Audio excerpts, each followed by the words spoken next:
In the neon-soaked underworld of Seoul, there was one absolute law: never enter the northern gardens of Gi-Seok's estate.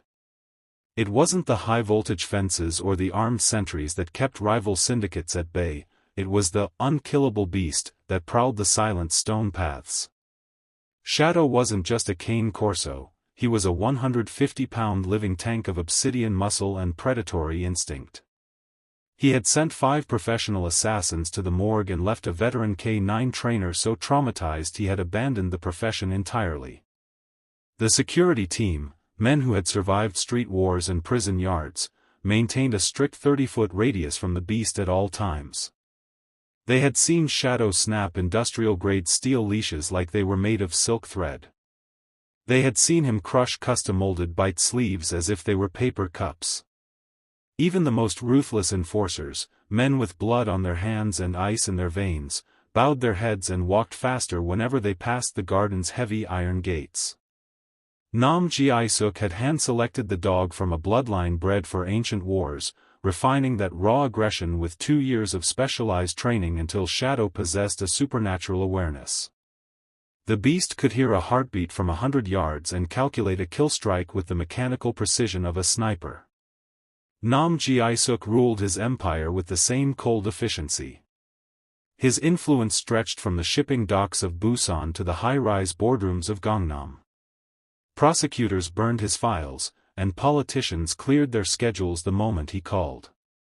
Rival bosses knew that to cross Gi-Seok was to invite a retaliation that would haunt their bloodline for decades.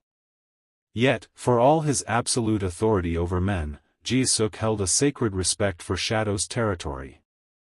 The northern gardens belonged to the dog, and even the king entered only with specific commands and a loaded sidearm. On this humid summer evening, the city was on edge. A territorial dispute with a rival faction had Gi-Seok's security on maximum alert. The heavy delivery gates on the mansion's rear perimeter had been left cracked open, a 3-inch gap caused by a faulty hydraulic sensor that had been overlooked in the chaos of the gang war. At 9:14 p.m., something slipped through that gap. The thermal sensors in the command center picked up the signature first, a small, steady heat bloom moving with unnerving confidence. The head of security initially dismissed it as a stray dog until the figure stepped into the glare of the high-intensity floodlights. His breath hitched, his finger hovering over the alarm. On his screen was a young black woman in a bright blue delivery uniform, an oversized orange thermal bag strapped to her back. She didn't look like a spy or an assassin, she looked like someone trying to find a door.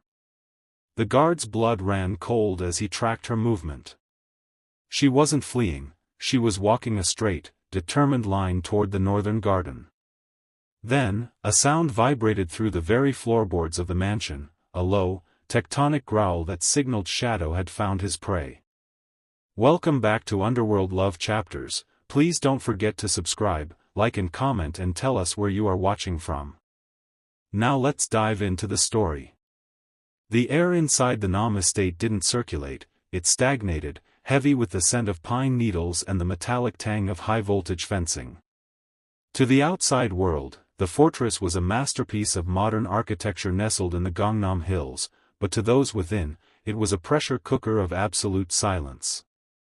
On this evening, that silence was brittle. The security detail stood at their posts like statues carved from granite, their eyes never lingering on the iron gates of the northern garden. They knew the hierarchy: there was Gi-Seok at the summit, and then there was the beast. Everything else was merely collateral. Park, a fresh recruit whose suit still held the stiff creases of a newcomer, adjusted his earpiece with trembling fingers. He had heard the stories, but youthful arrogance had a way of masking the scent of danger. Tasked with delivering a security log to the secondary hub, he took a shortcut that shaved 30 seconds off his route, a path that brought him within 10 feet of the garden's perimeter. He didn't see the movement at first, only the sudden, absolute stillness of the birds in the trees. Then, the shadows detached themselves from the trunk of a willow. Shadow didn't growl as he approached, he was a silent predator, a black blur of 150 pounds that moved with the terrifying fluidness of spilled ink. Before Park could scream, the air was whipped out of his lungs. The dog lunged, a living tank of obsidian muscle that slammed into the guard's chest, pinning him against the cold stone wall. The heavy studded collar glinted under the floodlights, inches away from the boy's throat. Park's eyes rolled back, his breath coming in ragged, shallow hitches as he felt the humid heat of the beast's jaw hovering over his jugular.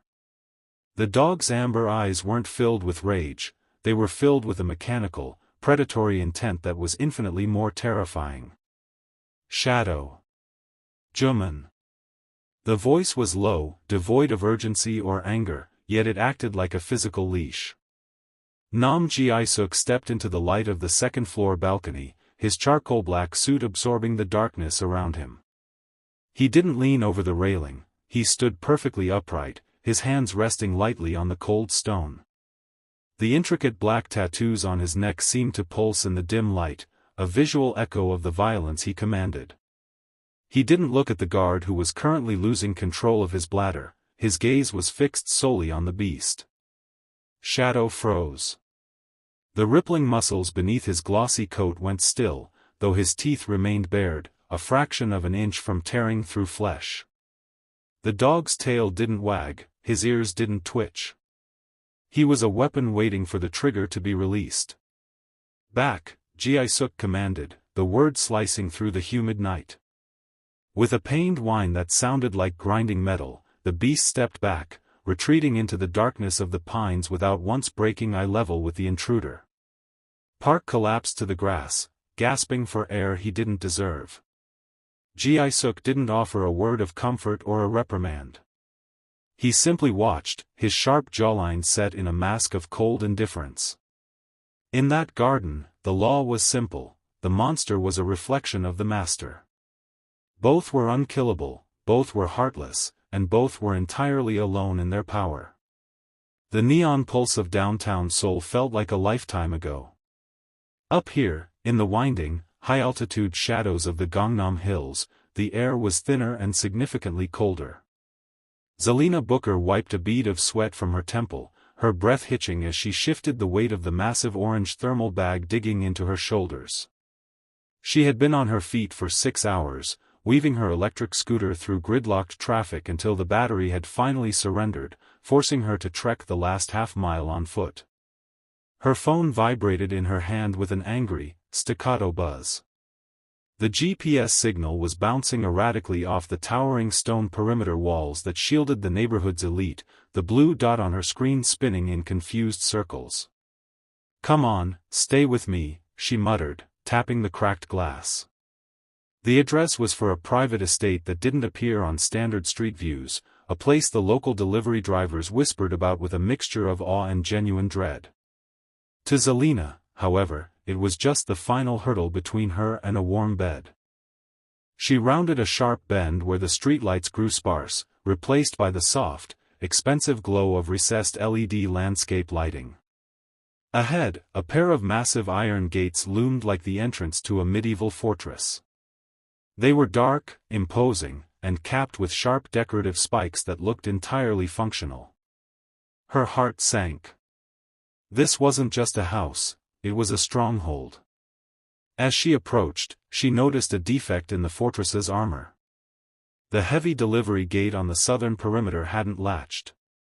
It was cracked open just enough for a person to slip through, a 3-inch gap caused by a blinking red sensor that seemed to be struggling against the evening's humidity. Zelina checked her phone one last time. The GPS made a final, desperate leap, centering itself directly over the dark mass of land behind the gate. "Service and transit is," she sighed. Stepping through the gap was like crossing an invisible border into another dimension. The bright, reflective stripes of her dark blue delivery vest felt dangerously loud against the somber, charcoal-gray stones of the mansion's courtyard. In this world of tailored suits, silent guards, and ancient power, her presence was a neon sign in a darkened room. She walked with the tired, rhythmic pace of a worker who had no time for nerves, her sneakers squeaking softly on the frosted tiles of the walkway. The mansion rose up before her, a jagged silhouette of glass and steel that seemed to watch her every move. There were no signs for deliveries or reception. There was only the deepening twilight and the oppressive sense that she was being weighed and measured by eyes she couldn't see. She adjusted her cap, tucking a stray curl behind her ear, and steered herself toward what looked like a central courtyard. She had a package to deliver and a job to finish. She didn't know that she had just stepped past the point of no return, or that the silence she was walking into was currently being broken by the low, predatory breathing of a beast that had already caught her scent. The silence of the courtyard was shattered not by a scream, but by the sudden, explosive vibration of 150 pounds of muscle accelerating across the stone. Shadow was no longer a dog, he was a black streak of lethal intent, his paws striking the frost-tipped lawn with the heavy rhythm of a war drum. In the security hub, 3 floors up, the head of security surged out of his chair, his hands hovering over a keyboard he knew was useless. "Run," he shouted at the unhearing monitor, his voice cracking. "Move, you idiot, run." Zelina didn't run. She didn't even flinch. As the Unkillable Beast closed the 20-foot gap in a blur of obsidian fur and bared white teeth, she simply exhaled. The predatory heat of the dog's breath was already hitting her face, and the glint of his studded collar was a jagged spark in her vision. Most people would have seen a monster. Zelina saw a ghost. She looked directly into the amber eyes that had haunted the dreams of the city's most hardened criminals. She didn't see the shadow of death. She saw a scared, confused animal whose ears had once been scratched by a boy who loved him. "Ares," she said. Her voice wasn't a scream. It was a soft, melodic anchor dropped into a storm. "Ares, stop. Good boy." The effect was instantaneous and physically impossible. Shadow, the dog trained by military handlers to never break a lock until the target stopped moving, hit the brakes.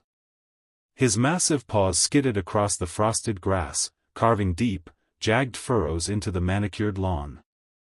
The kinetic energy of his charge nearly tipped him over, but he forced his body into a jarring, sliding halt just inches from her boots.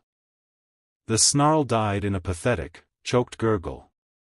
The terrifying, unkillable predator collapsed onto his belly, his tail making a single, hesitant thud against the ground. He whined, a sound so high and pained it seemed to vibrate through the mansion's very foundation. Slowly, with the trembling submission of a long-lost soul, Shadow crawled forward until his massive, lethal head rested squarely in Zelina's lap. High above on the balcony, the world slowed to a crawl for Gi-Seok. The cigarette he had been holding slipped from his fingers, falling in a slow, glowing arc toward the stones below. The charcoal-black fabric of his suit felt suddenly too tight as his lungs refused to take in air. He had spent millions to turn that dog into a weapon that knew no mercy and felt no love. He had watched Shadow tear through steel and bone without hesitation. Yet there, in the center of his kill zone, the most dangerous creature in the Korean underworld was weeping. The legendary calm of the Mafia boss fractured as he stared down at the black girl in the bright delivery vest, whose small hand was now gently stroking the beast's scarred ears. It was a sight that defied every law of his world.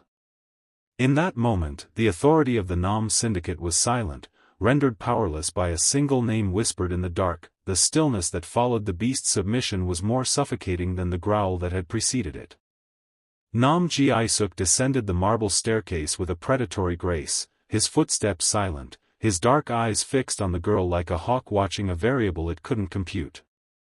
By the time he reached the frosted lawn, his security team had swarmed the courtyard, their tactical weapons raised. "Lower them," Gi-Seok commanded, his voice a low vibration that brooked no argument. He stopped 5 feet from Zelina. Up close, the contrast was even more jarring. The bright, reflective orange of her delivery bag seemed to mock the somber, expensive shadows of his world. Shadow, the dog that Gi-Seok had paid a fortune to transform into a heartless sentinel, was still pressed against her knees, his massive body trembling as her fingers traced the jagged, hairless lines of an old scar behind his ear. Who are you working for? Gi-Seok asked. He didn't raise his voice, but the threat was as sharp as a razor. The Yamaguchi-gumi? The Sunhee Triad? No one walks into this courtyard and survives unless they were meant to be here. Zelina finally looked up. Her eyes were wide, and the realization of who stood before her, the sharp-jawed man from the news reports, the king of the Seoul Underworld, finally began to sink in. She saw the intricate ink climbing his neck and the cold, diamond-hard gaze of a man who had forgotten how to blink. Any other person would have been pleading for their life. I'm just a delivery girl, she whispered, her voice steady despite the adrenaline. She didn't look at the guns or the tattoos. She looked back down at the dog. But who did this to him? Why is he so full of scars? This isn't just training. This is cruelty. Gi-Seok felt a flicker of genuine frustration. He had expected terror, bribery, or a confession of espionage. He hadn't expected a lecture on animal welfare from a girl whose life hung by a thread. You aren't going anywhere, he said, signaling his men. Not until I know how a stranger knows the name of a dog that has never existed on paper. An hour later, Zelina sat on the edge of a bed that cost more than her college tuition. The guest room was a golden cage of silk sheets and floor-to-ceiling glass, but the luxury felt cold. She could see the guards standing like sentinels outside the door, their shadows stretching across the polished floor. The door clicked open, and Gi-Seok stepped in. He had removed his suit jacket, his white sleeves rolled up to reveal forearms covered in the history of his wars. He expected to find her weeping or trying to pick the lock. Instead, she was standing at the window, staring down at the garden where Shadow was being led away by handlers. He was a service dog, she said, not turning around. His name was Ares. He was meant to save people, not end them. You turned a hero into a monster. Gi-Seok crossed the room, his presence filling the space until the air felt thin. He was intrigued, a sensation he hadn't felt in years. She was a delivery girl from a different world, yet she spoke to him as if he were just a man, not a myth. In my world, little girl, everyone is a monster, he replied, his voice dropping to a dangerous silkiness. The only difference is who owns the leash. Gi-Seok stood by the mahogany desk, the light from the city skyline casting long, sharp shadows across his face. He watched Zelina through the reflection in the window. She hadn't touched the expensive tea his staff had brought her, she was too busy staring at a small, digital photo she had pulled up on her phone. Her thumb traced the screen with a reverence that didn't belong in a room built for conspiracy and cold-blooded commerce. The dog you call Shadow, his name is Ares, she said, her voice hollow but firm. He wasn't born to be a weapon of the underworld. He was born to protect the people you prey on. Gi-Seok turned, his eyes narrowing. He was used to lies, but this didn't feel like a fabrication. It felt like a confession.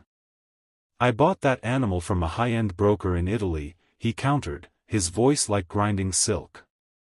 He came with papers, a lineage of champions, and a price tag that could buy most of the buildings you see out that window. He was trained by the best to eliminate threats.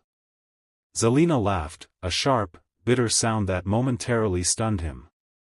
Then you were conned, Mr. Nam. Or you were lied to by someone who knew you wouldn't care where he came from as long as he could kill. She stepped forward, turning the phone toward him. The image was grainy but unmistakable. It showed a younger, smiling black man in a crisp police K9 uniform. Sitting beside him, wearing a tactical vest labeled police, was a younger version of Shadow. The dog's eyes were bright, and his posture was one of alert, joyous service, not the heavy, brooding menace that now lived in the northern garden. That was my brother, Marcus, Zelina continued, her voice trembling. He was a decorated officer. Ares was his partner for 4 years. They were inseparable. When Marcus was killed in the line of duty, Ares stayed by his body for 3 hours until the backup arrived. He was a hero. Gi-Seok felt a strange, cold pressure in his chest. He looked at the photo, then back at the girl. He thought of the heavy studded collar he had placed on the beast's neck, the shock training, and the isolation he had used to sharpen the dog's aggression. After the funeral, Zelina whispered, the precinct said Ares was too traumatized to be reassigned. They were going to retire him to our family. But the night before we were supposed to pick him up, the kennel was broken into. He was stolen. We searched for years, but a police dog in the hands of the wrong people is a valuable commodity.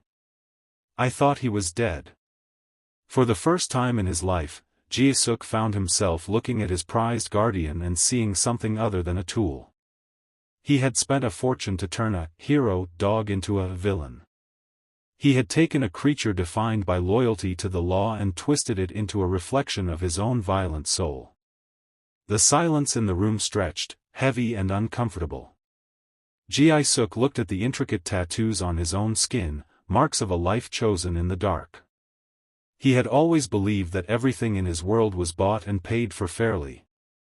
But as he looked at Zelina's tear-streaked face and the image of the fallen officer, a flicker of something he had buried long ago, a spark of genuine, inconvenient guilt, brushed against his conscience. He had built a fortress of steel and blood, only to find he had stolen the last piece of a grieving girl's heart to guard it. The porcelain cup rattled slightly against the saucer as Gi-Seok set it down on the low glass table. The steam from the jasmine tea curled into the air, a delicate contrast to the heavy, oppressive silence of the room. Between him and Zelina, Shadow, now Ares, lay sprawled across the expensive silk rug. The dog's breathing was deep and rhythmic for the first time in years, his massive head resting confidently against Zelina's foot. Gi-Seok watched her. She didn't look like a prisoner, nor did she look like a victim.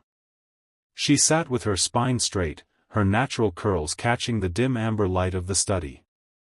He leaned back, the movement causing his white shirt to pull tight across his shoulders, revealing the dark, intricate ink that spiraled up his neck and disappeared beneath his collar. "You've been staring at them," Gi-Seok said, his voice a low, gravelly silk. He didn't have to specify what he meant. Zelina didn't look away. "It's a lot of history to carry on your skin." He traced the edge of a jagged serpent on his forearm. "In my world, we don't keep journals. We keep scores. This one," he pointed to a faded mark near his wrist, "was a debt of blood I owed my father. And this," he moved his hand to a geometric pattern near his collarbone, "represents a death that was necessary to keep this house standing. Every line is a choice. Every shade of black is a person I had to leave behind." He expected her to shrink back. He had spent his life using these marks to remind people that he was more machine than man, a map of a violent, unreachable soul. But Zelina only leaned forward, her eyes searching his with a terrifyingly calm intensity. "You tell it like it's a horror story," she whispered. "But you're the one who found him. You're the one who kept him fed and safe, even if you did it for the wrong reasons. A man who spends millions to guard a dog, who comes down from his balcony just to make sure a beast doesn't choke on his own rage, that man isn't all shadow, Gi-Seok. There's a piece of you that's still looking for the light, even if you've forgotten its name." Gi-Seok felt a strange, sharp ache in his chest, a sensation more piercing than any needle that had ever touched his skin. For years, he had been the king of the underworld, a man whose presence was defined by what people feared to lose. Yet, this girl, with her bright delivery vest and her memories of a hero dog, was looking at him and seeing someone worth saving. He looked at Ares, then back at Zelina. The frustration he had felt earlier had mutated into something far more dangerous, a quiet, desperate need. He realized then that he didn't want her to stay because of the secret she held or the leverage she provided. He wanted her to stay because the silence of the mansion felt unbearable without the sound of her voice challenging his darkness. For the first time, The unkillable boss wasn't calculating a trajectory for a kill, he was calculating how to keep the light from leaving the room. He didn't want her as a prisoner. He wanted her as his conscience. The silence of the mansion was never empty, it was always filled with the hum of hidden electronics and the heavy weight of secrets. For Park, Gi-Seok's right-hand man and the architect of the syndicate's most ruthless expansions, that silence had become a deafening roar of impending failure. He stood in the shadows of the mezzanine, his gaze fixed on the study below where the light spilled out in a soft, warm amber glow. He didn't see a king and his guest, he saw a breach in the hull of a ship that had once been unsinkable. The unkillable beast was sleeping. The girl was laughing softly. And Nam Gi-Seok, a man who had once executed his own cousin for a minor lapse in loyalty, was currently watching a delivery girl describe the stars as if they were more valuable than a shipping lane in Busan. To Park, this wasn't romance, it was a terminal illness. The underworld did not tolerate softness, and a mafia boss with a conscience was nothing more than a target waiting for a trajectory. Park retreated into the soundproof sanctuary of his own office, his movements precise and devoid of the hesitation that now plagued his master. He pulled a burner phone from the lining of his coat, the screen's harsh blue light illuminating the cold, clinical lines of his face. He didn't think of himself as a traitor. He thought of himself as a surgeon cutting away a gangrenous limb to save the body of the syndicate. The call was picked up on the third ring. The voice on the other end was a low, rasping growl. Lee Sang-hoon, the head of a rival faction that had been clawing at the Nam borders for a decade. "You're bold to call this number," Sang-hoon said, the threat clear even through the digital distortion. "The wind is shifting in the Nam estate," Park replied, his voice a steady, emotionless wire. "The fortress you've been afraid to storm has a crack in the gate. The unkillable weapon isn't a weapon anymore. He's been tamed by a girl with a name and a handful of memories. The dog doesn't bark at intruders anymore, he whines for affection." There was a long, pregnant pause on the line. Park could almost hear the gears of war beginning to turn in the rival's mind. "And Gi-Seok?" Sang-hoon asked. "He's compromised," Park said, his eyes narrowing as he looked at his own reflection in the glass. "He's forgotten that the only reason he sits on that throne is because people are too afraid to look at the shadow. If you strike now, you won't find a monster waiting for you. You'll find a man trying to remember how to be human. And that is the easiest kind of man to kill." As the call ended, Park felt the cold, familiar scent of betrayal settle into his clothes like ash. He had planted the seed of a massacre to preserve the empire. He knew that by tomorrow, the northern garden would likely be stained red, but in his mind, it was a necessary sacrifice. The Underworld love chapters was about to enter its darkest phase, where the loyalty of a dog and the heart of a girl would be tested against the cold, hard steel of 1,000 ambitious men. The silence of the guest wing was usually a sign of safety, but tonight, it felt like a held breath. Gi-Seok had been gone for 2 hours, summoned to an emergency meeting with the syndicate elders, leaving the mansion in the hands of his most trusted men. In the luxurious suite, Zelina sat on the edge of the bed, her fingers absent-mindedly stroking the soft velvet of the pillows. Beside her, Ares lay on the floor, his massive head resting on his paws. He wasn't asleep, his ears twitched at every distant sound, his loyalty shifting back to the instincts of a protector. The heavy oak door didn't creak when it opened, it slid on its hinges with a whisper of expensive machinery. Park stepped into the room, his silhouette framed by the cold, blue light of the hallway. He didn't look like a man about to commit a murder, he looked like a man finishing a chore. In his right hand, the long, sleek barrel of a suppressed pistol caught the dim light, a dark needle designed to stitch silence into the night. Zelina stood up, her heart hammering against her ribs like a trapped bird. She saw the weapon, and for the first time since entering this fortress, the reality of the underworld's brutality crashed over her. "Park? What are you doing?" "Cleaning up a mess," Park replied, his voice a flat, emotionless line. He didn't hesitate. He raised the weapon, his eye aligning with the sights. He wasn't aiming for a wound, he was aiming to erase the weakness that had infected his boss. "You're a delivery girl, Zelina. You should have stayed in the city." Before his finger could tighten on the trigger, the room erupted. Ares didn't wait for a command. He didn't look to a master for permission.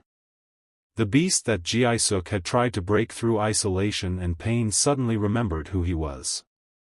He wasn't Shadow, the Mafia's executioner. He was Ares, the hero who had stood over a fallen officer. With a roar that shook the glass windows, the dog launched himself from the floor. He was 150 pounds of kinetic fury, a black blur that closed the distance before Park could react. The suppressed pistol coughed once, a dull thud that sent a bullet wide into the drywall, but then the weapon was gone, knocked across the room by the sheer force of the dog's impact. Ares didn't go for the throat, he slammed his massive chest into Park's torso, pinning the man to the floor with a bone-deep snarl that vibrated through the floorboards. The dog's jaws were inches from Park's face, his eyes glowing with a protective fire that no amount of mafia training could have ever manufactured. Park struggled, his hands clawing at the dog's thick neck, but Ares didn't budge. He stood as a living shield between the girl and the threat, his muscles coiled like steel springs. Zelina watched, trembling, as the dog she had rescued from the shadows chose her over the men who had fed him for years. In that moment, the hierarchy of the Nam Syndicate was shattered. Ares had proven that while fear could build a fortress, only love could command a soul. The unkillable beast had found his true master, and he would tear the world apart to keep her safe. The distant crack of a sniper's rifle shattered the stillness of the Gangnam Hills, the bullet punching through a reinforced window with a sound like a thunderclap. In an instant, the mansion's power was severed, plunging the gold-leafed corridors into a terrifying, strobe-lit chaos of emergency red lights.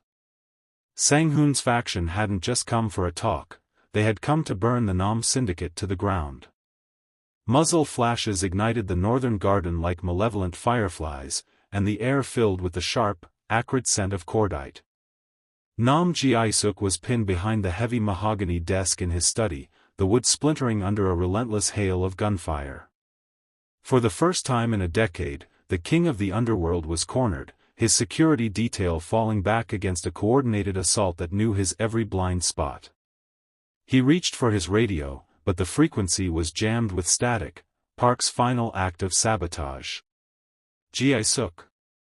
The voice came from the shadows of the private service elevator. Zelina appeared, her bright delivery vest long discarded, but her eyes held a clarity that the seasoned enforcers had lost. Beside her, Ares was a low-slung shadow of muscle, his fur bristling as he felt the vibrations of the encroaching footsteps. "There's a maintenance passage behind the wine cellar," Zelina urged, her voice steady despite the roar of a grenade detonating in the courtyard. "It leads to the drainage arteries. I've delivered to the workers in the sublevels, I know where those tunnels exit into the city." Gi-Seok hesitated, his hand tightening on his weapon. He was used to leading, to being the shield. But as a fresh wave of attackers breached the mezzanine, he realized the rules had changed. He wasn't the protector tonight, he was the target, and the delivery girl was the only one with the map to his survival. They moved through the bowels of the mansion, a desperate trio navigating the dark. The air in the secret tunnels was damp and tasted of ancient concrete, but Ares moved with a supernatural awareness, his nose catching the scent of the rival gunmen before they could round the corners. Every time the path diverged, Gi-Seok looked to Zelina. She didn't hesitate. She visualized the city's grid like a master architect, calculating the shortest trajectory to a safe house she had marked on her internal map months ago while making routine drops. Behind them, the mansion was a funeral pyre, the unkillable fortress finally succumbing to the flames. But as they emerged into the cool night air of a forgotten alleyway 3 blocks away, Gi-Seok looked at the woman beside him and the dog at his feet. The girl who had arrived with a package had delivered him from a grave he had spent a lifetime digging. The roles had been permanently reversed. The mafia boss was alive not because of his guns or his gold, but because of the courage of a girl who refused to let a hero die twice. The smoke from the ruins of the Nam estate curled into the gray morning sky, a final, fading ghost of the old world. In a secluded safe house overlooking the Han River, the atmosphere was clinical and quiet. Nam Gi-Seok stood by the window, his charcoal black suit discarded for a simple white shirt that starkly contrasted with the dark ink on his neck.